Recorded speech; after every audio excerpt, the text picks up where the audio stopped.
Dudu, o que você achou do jogo e dá para ir buscar esse campeonato ainda? O que você acha? Acho que dá, em termos matemáticos dá, como torcedor dá, mas é claro que a cada passo fica mais difícil, né? A gente tinha tudo para pressionar o Botafogo, ver qual que seria do Botafogo. Se ganha do Fortaleza, o Botafogo poderia, né? E o fator psicológico nessa altura do campeonato pode influenciar, né? O que eu vi do jogo foi mais uma vez um jogo que o Palmeiras teve dificuldade, mais uma vez o meio aberto, e só que dessa vez não tinha o Aníbal Moreira, tinha o Zé Rafael. O Zé Rafael, que o ano passado, principalmente nos 6 meses finais da temporada, fez grandes atuações. Foi o jogador que deu mais equilíbrio, né, mais regular ao meio-campo do Palmeiras, jogador de primeiro volante. Mas fisicamente o Zé Rafael não é o mesmo de 2023. E isso pesou bastante no jogo contra o Fortaleza, que veio para um jogo de transição, sobrecarregou o Rios. O Palmeiras não conseguiu quebrar a linha, não conseguiu quebrar a última linha. Felipe Anderson errou tudo, errou passe, errou cruzamento, errou lançamento. Foi um jogador muito abaixo, mas muito abaixo das expectativas. Palmeiras ofensivamente não conseguiu fazer o Flaco se movimentar para quebrar o miolo de zaga, para o Veiga entrar ali, praticamente um lance só, que foi justamente depois do 1-1 que o Veiga perde o gol debaixo do gol, né, uma definição ali e tudo mais. Então o ataque do Palmeiras teve muita dificuldade para furar a última linha do Fortaleza. Isso também requer trabalho de meio campo. O Palmeiras nunca teve trabalho de meio campo. Então o Palmeiras foi um time pragmático, um time que ficou no perde-ganha, tentou se impor, mas não fez um grande jogo, né? Não conseguiu colocar e fazer as movimentações que fez, por exemplo, contra o Juventude. É claro, o Juventude luta para não cair, o Fortaleza luta na parte de cima da tabela. Existe uma diferença de qualidade. Só que o Fortaleza veio com 6 desfalques. 6 desfalques. É significativo o número de 6 desfalques. E jogou meio que à vontade dentro do Allianz Parque. Então o Palmeiras não fazia um bom jogo. Na minha opinião, tem o pênalti, e o pênalti é pênalti.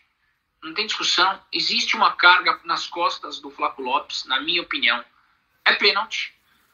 Mas esse lance fora da área seria facilmente falado. É falta. Mas como é dentro da área, tem alguns tipos de falta que quando ela acontece dentro da área, muita gente fica... não é uma falta tão grande para ser pênalti. Não, essa falta, esse empurrão, é falta em qualquer parte do campo, dentro ou fora da área. Para mim é pênalti. E o Palmeiras faz o gol. E eu achei ali, e como o time não estava jogando bem, falei, saiu na frente, eu acho que agora uma parte de nervosismo no ambiente do Allianz Parque, estamos tranquilo.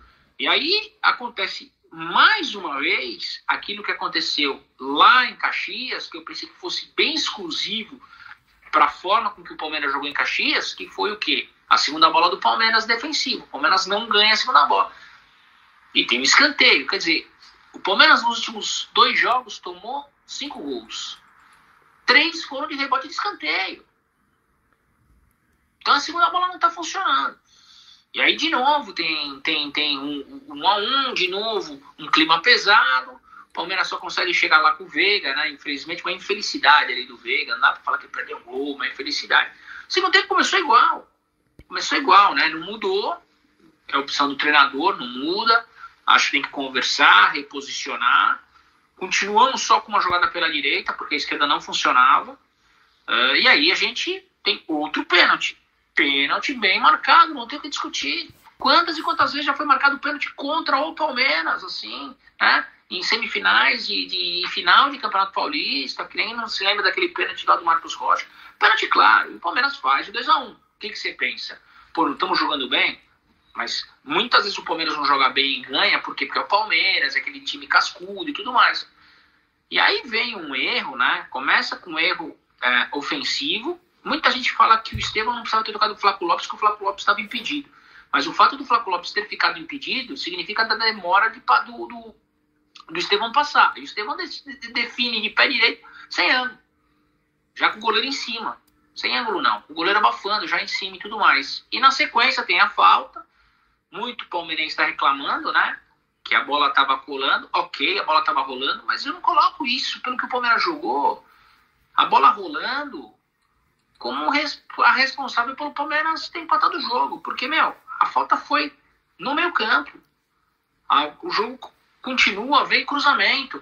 Desvia no Vitor Reis. A bola desviando ou não no Vitor Reis, o Mike não pode pegar uma bola de pé esquerdo e cruzar pro meio, e cortar pro meio da área.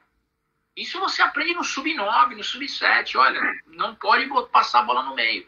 E aí o Mike teve a infelicidade de fazer uma assistência para o jogador do Fortaleza e faz o 2-2. E depois o script é o mesmo, né? Aí começam as substituições e vamos para a abafa final. O mesmo abafa final que nós fomos contra o Galo e deu certo, o mesmo abafa final que fomos contra o RB Bragantino e não deu certo. Contra o Fortaleza não deu certo. Aí você fica dependendo do Dudu. Aí eu vejo muita gente criticando o Dudu, que o Dudu é isso. Mas, bicho, é só fogueira. É só fogueira, né? E aí, questionamento em cima do Abel. A parte do questionamento do jogo em cima do Abel, pelo que eu percebi, foi muito da opção do Zé Rafael e não o Fabinho, né? E aí vai por um usual dele.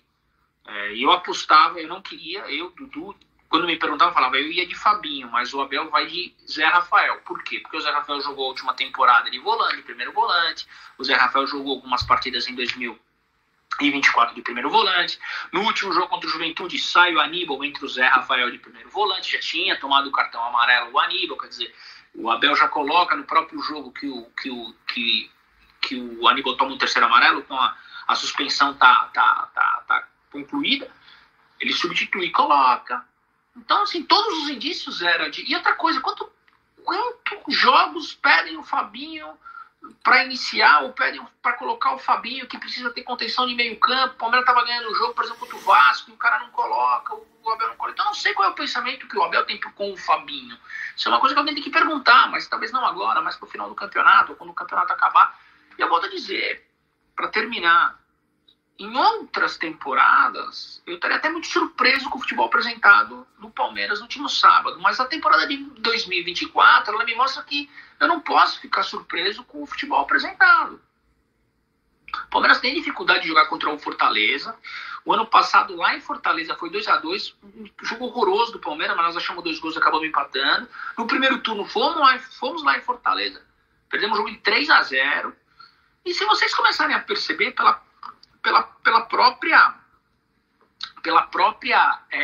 campanha do Palmeiras dentro dos campeonatos brasileiros, os pontos que o Palmeiras ganha para ser campeão não são contra adversários diretos lá na parte de cima da tabela. O Palmeiras sabe buscar 6 pontos, né? 3 em casa, 3 fora, contra os times lá debaixo da tabela. Por isso que eu ainda bato na tecla. Aquela derrota contra o Vitória em casa está sendo o grande diferencial. Talvez, se a gente não tivesse perdido do Vitória, o empate contra o Fortaleza, o próprio empate contra o RB, seria um pouco mais... seria